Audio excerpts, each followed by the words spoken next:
الحمدللہ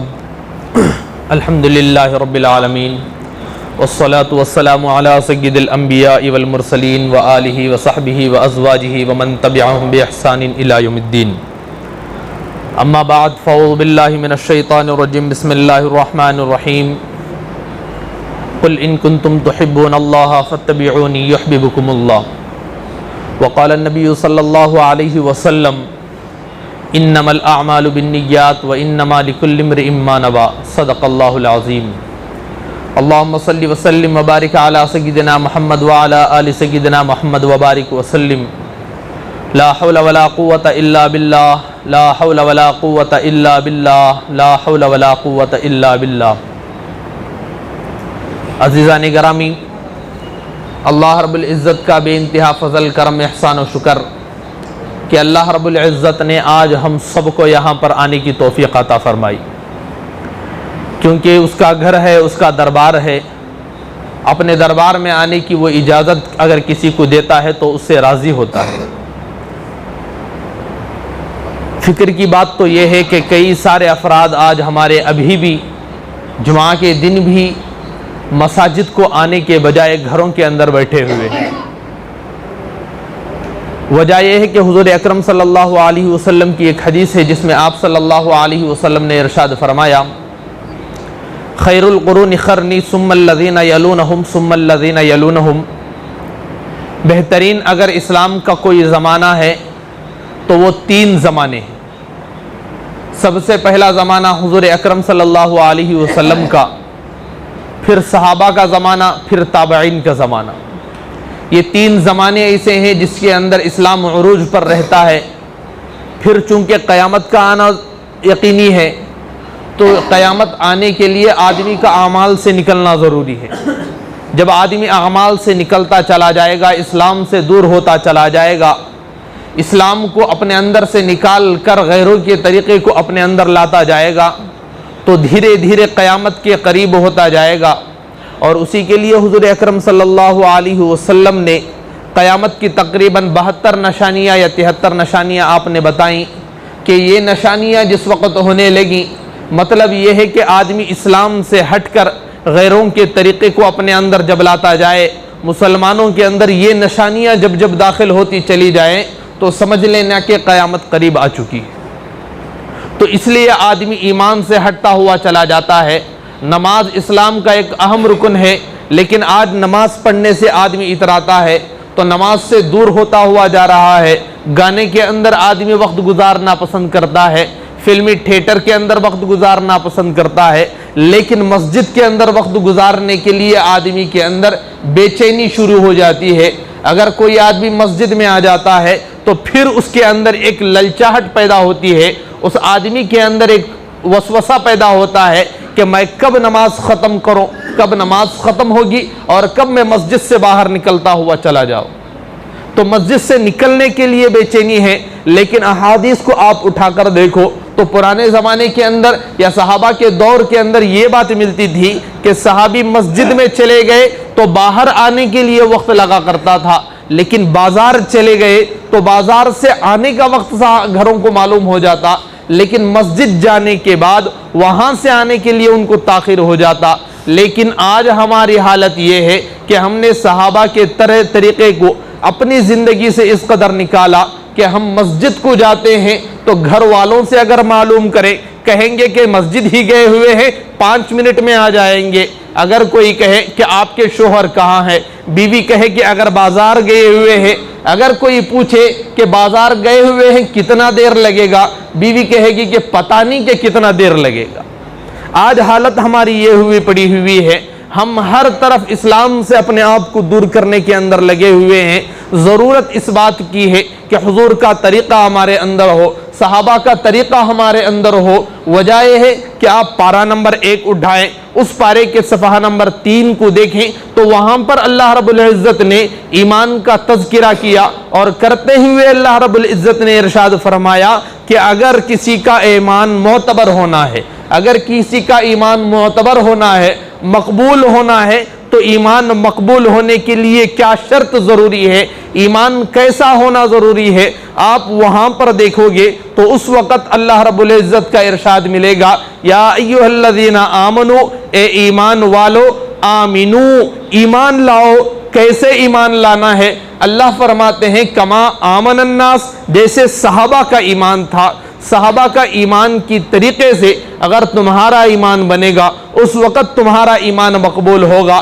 اگر تمہارا ایمان صحابہ کے ایمان سے ہٹے گا، ان کا ایمان کی سطح کم ہوتی چلی جائے گی، تو اس وقت کیا ہوگا؟ تو ایمان مقبول نہیں ہوگا، اس وقت ضلالت پھیلے گی، گمراہی پھیلے گی، آدمی گناہوں کے دلدل میں پھنستا ہوا چلا جائے گا۔ اس لیے اللہ رب العزت فرماتے ہیں، جگہ جگہ اللہ رب العزت نے صحابہ کا تذکرہ کیا اور کرتے ہوئے فرمایا کہ ان کی زندگی کو دیکھو کیا حالات تھے اور کیسے زندگی گزارنا ہے۔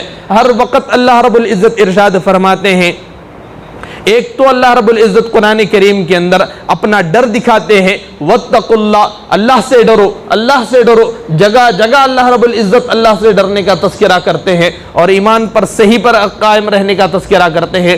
ادخلوا فی السلم کافہ، ایمان کے اندر، اسلام کے اندر مکمل کے مکمل داخل ہو جاؤ۔ یہ نہیں کہ آدھے ادھورے رہیں، یہ نہیں چلے گا، مکمل کا مکمل ایمان کے اندر داخل ہونا پڑے گا۔ یہ آیتیں اس وقت بتانے کا مطلب کیا ہے؟ وجہ یہ ہے کہ اللہ رب العزت نے حضور اکرم صلی اللہ علیہ وسلم کو اس وقت دنیا کے اندر بھیجا تھا۔ اس امت کے لیے جب بھیجا تو بھیجنے کے بعد ایک وقت وہ آیا کہ حجۃ الوداع کے اندر حضور اکرم صلی اللہ علیہ وسلم کھڑے ہوئے تھے اور صحابہ کرام سے حضور اکرم صلی اللہ علیہ وسلم نے فرمایا، پوچھا سوالیہ انداز میں، کیا میں نے تم تک پورا دین پہنچا دیا؟ صحابہ نے اس وقت کہا تھا کہ ہاں آپ نے پہنچا دیا۔